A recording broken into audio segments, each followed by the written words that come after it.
me both, and I think VM as well. VM was saying, we were saying it's time for a leopard this morning, and well, you can't ask for more than 3 in one sighting. So we have been absolutely spoilt. And how beautiful is that picture of Thamba just peering through the new marula leaves? Absolutely wonderful. So this is as good as it gets, and we are really in spotted heaven. And I wonder, wouldn't it be amazing if Thandi arrived here as well?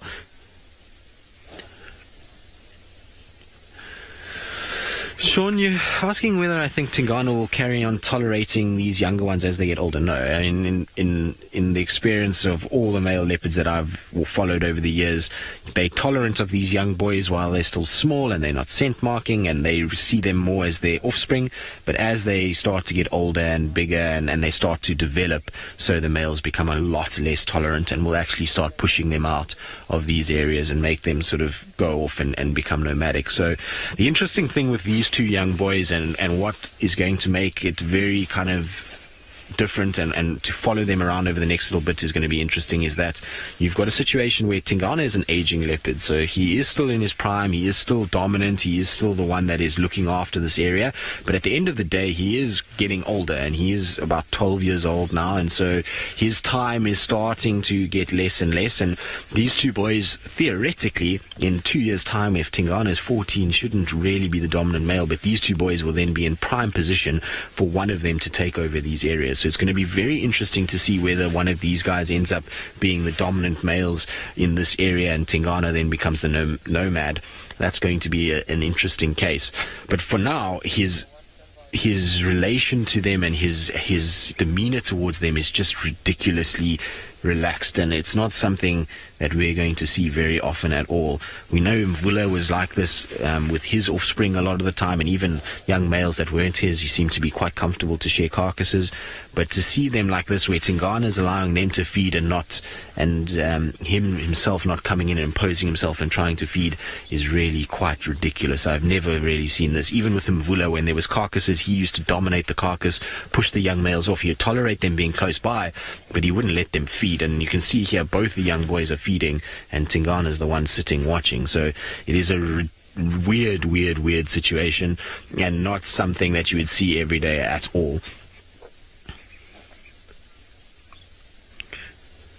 Elitra, you're saying maybe it's because there's no female around for them to get a little bit kind of feisty with one another and fight over.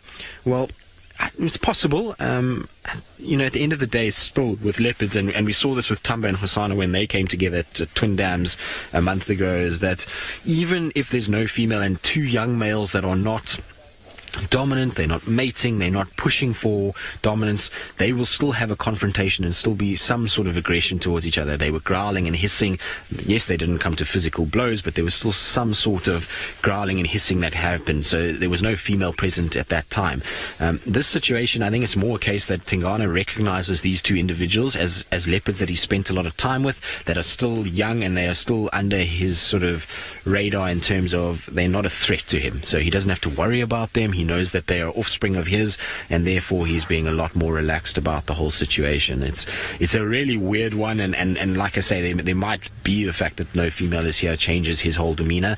It's difficult to say, but until such time as a female does arrive, we're not going to be really sure as to why these guys are being so tolerant of one another. Obviously, Hosana and Thamba have spent time together around kills before, and we've seen them spending time at Twin Dams where they were a little bit aggressive to one another, but still kind of were in the same area. So it's an interesting kind of case study, and it's going to be weird to see how Thamba and Hosana interact, because without Hosana having a mother, he tends to cling on to wherever there's other females, and we've seen him a lot with Thandi and around Thandi, and I wonder if him and Thamba are just going to end up getting quite used to one another and walking around sort of using one another as a sort of platform to